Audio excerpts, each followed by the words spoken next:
Okay, good afternoon, everyone. This is Kwame Jamfi, and I am the founder for the Federal Software Engineers Meetup group. You can find us on meetup.com. We have 650 members as a part of our group, and I'm also the organizer for the Education Tech educators in the DMV. We have over 850 members in that group. So if you are interested or have an interest in software engineering inside of the federal government or data scientists inside of the United States federal government as a contractor, or even perhaps as an intern, someone looking for positions inside the agency, then perhaps we can help you. In addition to that, educators in the DMV, tech educators in the DMV has 850 members. And if you are in the education field and have an interest in the field of tech and educators, please join our meetup, meetup.com, and join us. This is the first series of the Coffee Break Book Club, and I do have my coffee with me. And today I am introducing a book by Miss Mary Willingham and Professor Jay Smith out of UNC Chapel Hill. Name of the book is called Cheated. This book, if you don't know anything about it, if you've heard of the UNC academic scandal involving the athletic program, that is what this book is about. It goes into great detail within that book. I had an opportunity to just browse a little bit, and I'm really excited about this particular Coffee Break book and getting started on the Coffee Break Book Club. For those of you who would like to get access to this book, you can go to Amazon. I got the used version here, but they got them brand new. They have them digital, and I think they also have them Audible, but I'm not 100% sure on that. So if you have the Amazon Echo, like I have the Amazon Echo, then you can just let the Amazon Echo read the book to you. But I'm one of those type of people. When I read, I like to have my pen. And as you can tell in the introduction, I've already started writing this book up. I read the introduction, and man, I am looking forward to this book. And let me tell you why I'm looking forward to this book. I am an alumni at North Carolina State University, and I'm a student athlete. Though I didn't get a scholarship at North Carolina State, I chose the academic route and stayed purely within the academic realm. I know a lot of the basketball players and the football players. We all used to hoop and ball inside of Carmichael Gymnasium.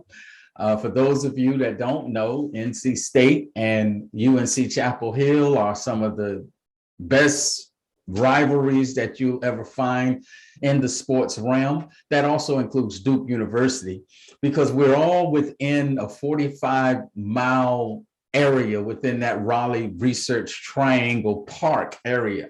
So it was not uncommon for athletes at Duke, UNC, NC State to get together for pickup games, and football players who also played basketball. That was very common. I remember playing ball in Carmichael Gym against Shackelford, Charles Shackelford, the late Charles Shackelford. Benny Bolton. Benny Bolton turned out to be a really good friend, very conscientious type of brother as we were growing and learning at NC State, and a host of others. I mean, Kelsey Williams, the late Kelsey Williams, and that guy had athletic ability that was out of this world. I mean, he could just jump out the gym. And I mean, you see this, you battle with these guys, and then you see them on the ACC basketball game on the big screen. But it was really fascinating to be a part of that experience. So when this book came out, Cheated, talking about the UNC scandal, man, oh my goodness. I am, after reading the introduction, I can tell that Miss Willingham along with Professor J, they went out on the limb on this book. This book does not hold back. I mean, they are using terms in the introduction that are very explosive. I mean, words like corruption, fraud, willful intent. I mean, these are very strong words. And she also uses an analogy that I found very interesting, where she refers to the black box and how if you have an airplane crash, I mean, it's a great analogy. I love it.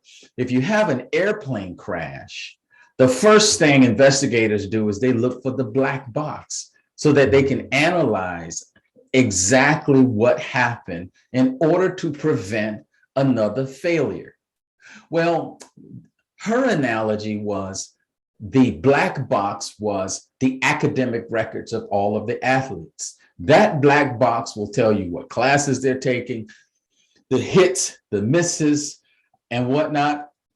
And in addition to that, it would provide investigators at the university an opportunity to correct the wrong and fix whatever is broken so that we never have this problem again. Well, Ms. Willingham makes the allegation that UNC Chapel Hill did not at all take that approach, but instead took the approach of the cover-up, which really is a missed opportunity. Maybe it was the time back in 2010, 2011 when this whole scandal came out, but I guarantee you now, looking back on it now, I think if UNC would have taken Mayor Willingham's approach in terms of a black box approach and a correction and a fix, they would lead the way in terms of creating the balance between the academic and athletic experience. So what I want to do in this coffee break is, again, introduce the book. I'd like for you to get the book. What I'm going to be doing each week or bi-weekly, because some of these chapters are pretty long and it takes a while to digest, I will host a coffee break discussion about Cheated as we go through it. Now, I'm one of those type of people. I'm an internet guy.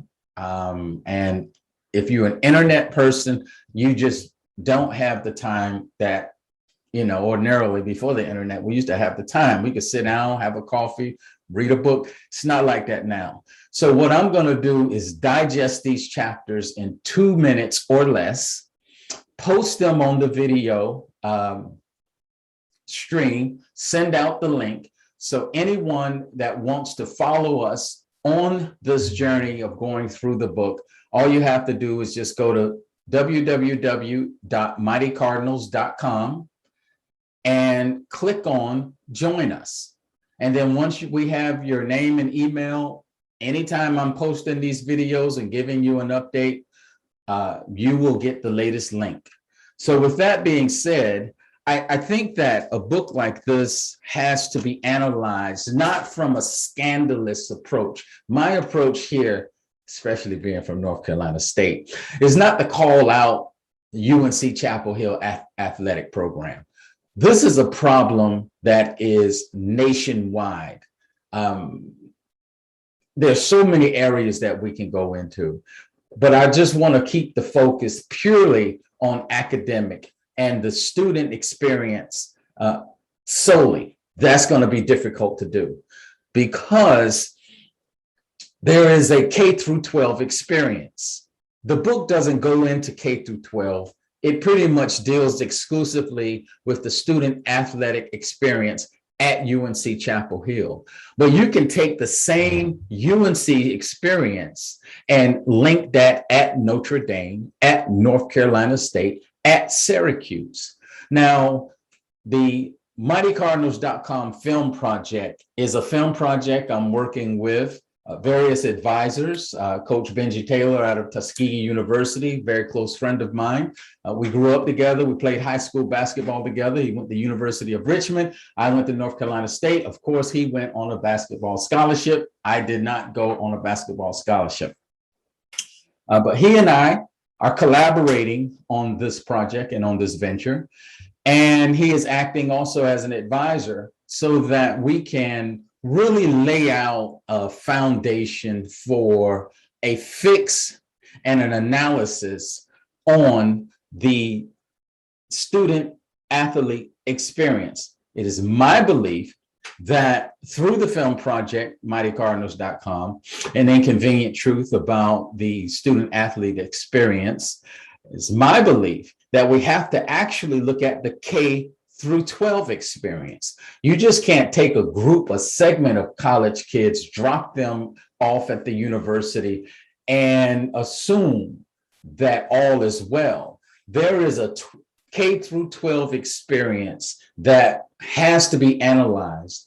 And the intent of this book club project, using Mary Willingham's scholarly work, is to look at the K through 12 experience through the lens of student athletes. So I'm really excited about that. I don't want to just do a critique and analysis, but I also want to have solutions as well. And some ideas and recommendations for parents. I can tell you right now, just in my preliminary discussions with one of the parents that reached out to me, who actually sent 3 boys to D1 college scholarships. The boys also graduated and become successful in their endeavor. The key term for her, or the key focus for her, for kids in that K through 12 pipeline, is the parents. Now, some people may argue when you get into the latter stages of middle school and high school, a lot of times some people are saying it's even the coach and the guidance counselors as well. But that's up for debate. That's up for the discussion. That's why we're having this coffee break. So I want you, for those of you who want to do a deep dive with me in this journey, go to Amazon or Barnes and Noble, get the book. I only read the introduction. That is where I am now. I'll give you 2 weeks to go get the book, read the introduction and the first chapter. The first chapter is a very interesting chapter just in the title itself, called Paper Class Central. Paper classes. Can you imagine that? That you're at the university level at UNC Chapel Hill and that they have paper classes, and that these paper classes were in the Afro Studies program. Man, oh man, oh man, there's a lot to unpack on this one, because Afro-American studies was being used as a proxy for paper classes, and the majority of the students who are victims of this fraud, as identified by Ms. Willingham, were disproportionately African-American athletes. Not all African-American, but disproportionately African-American athletes. That is something we have to have a discussion about, especially since Coach Taylor, being at Tuskegee, the Tuskegee experiment. For those of you who don't remember, Tuskegee was also a proxy in the Tuskegee experiment. A lot of times people point to the United States Health Department as the federal government, but federal government was co-conspirators with Tuskegee Institute, which is a predominantly African-American institution. So that's an interesting dynamic we also have to look at. So if Ms. Willingham and Professor J are willing to lay it on the line and go deep into this subject matter, then we have to go deep right along with them and not hold back.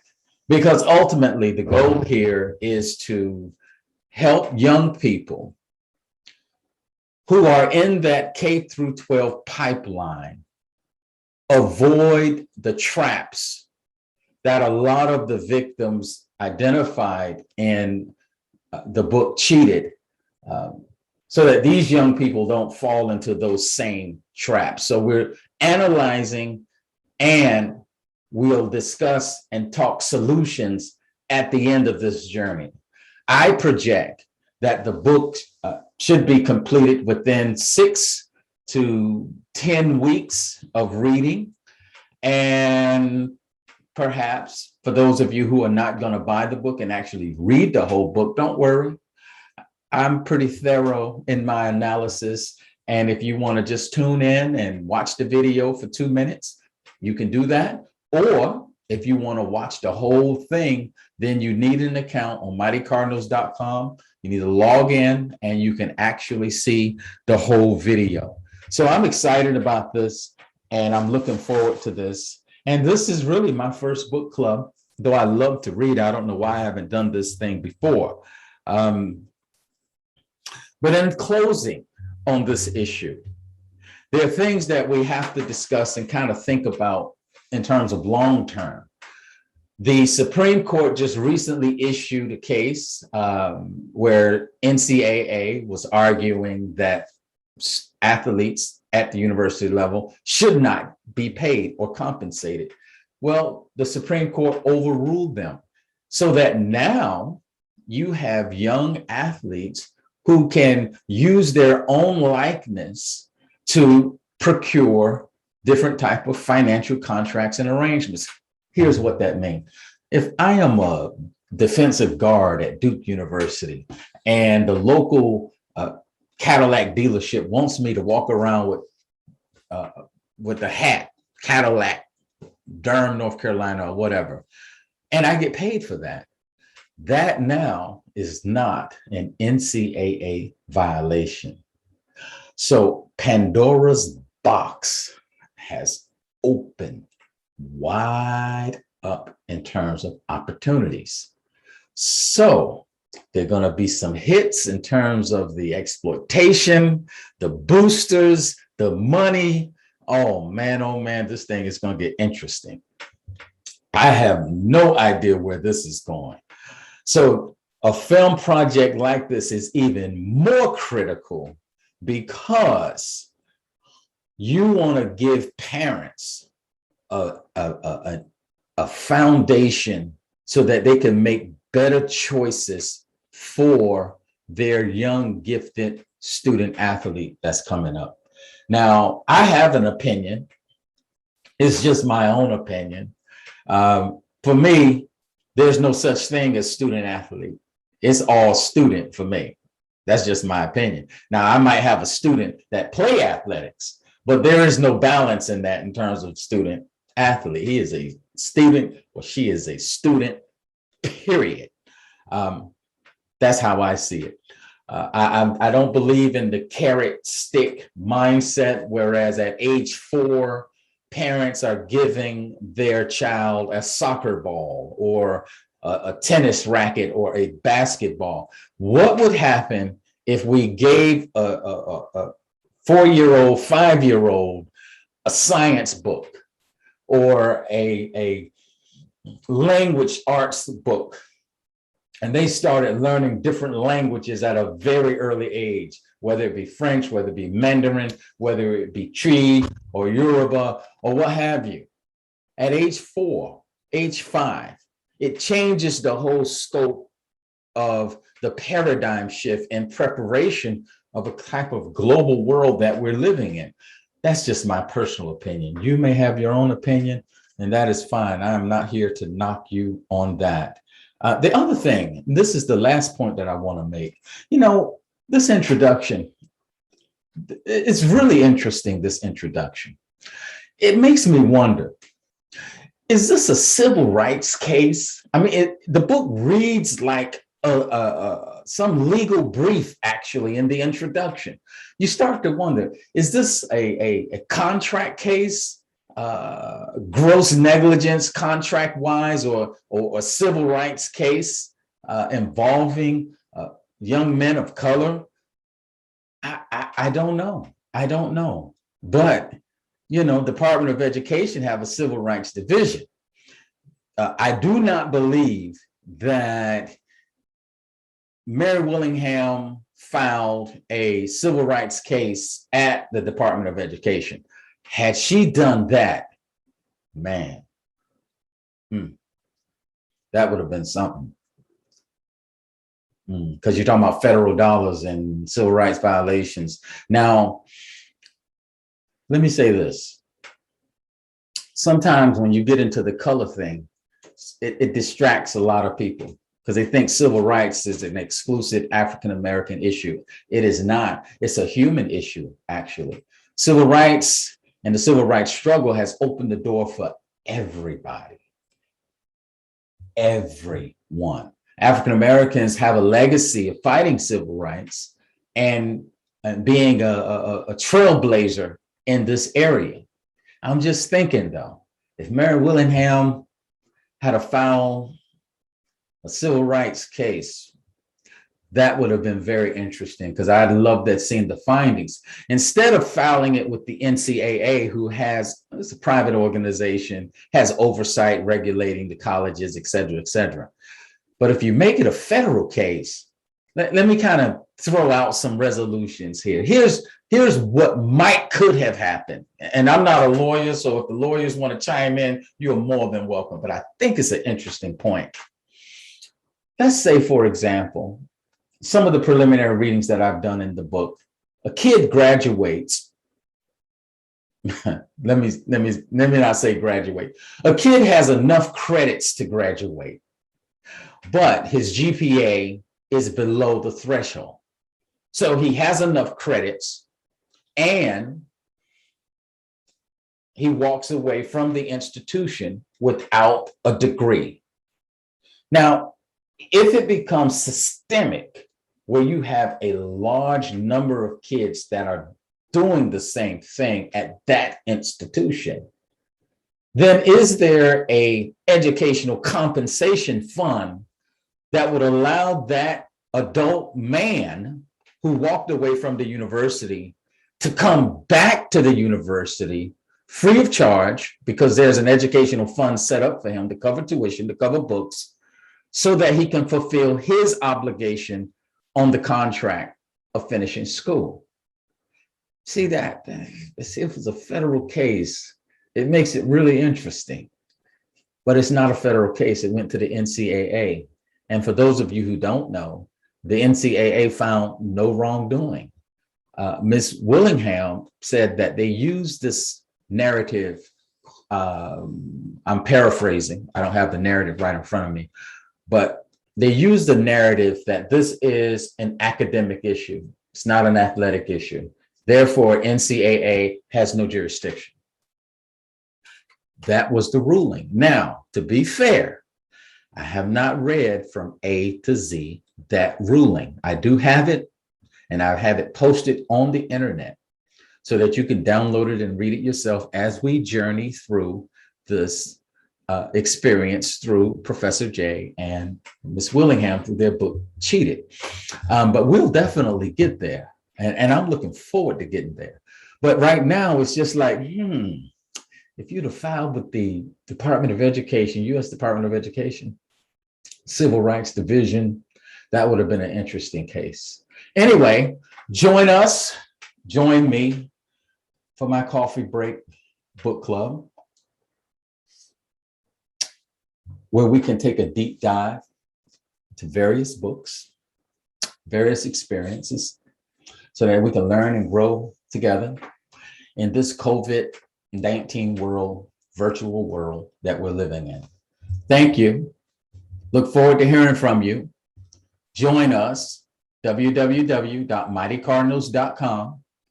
Give us your email, and we'll give you the links. Take care, everybody. Have a good one.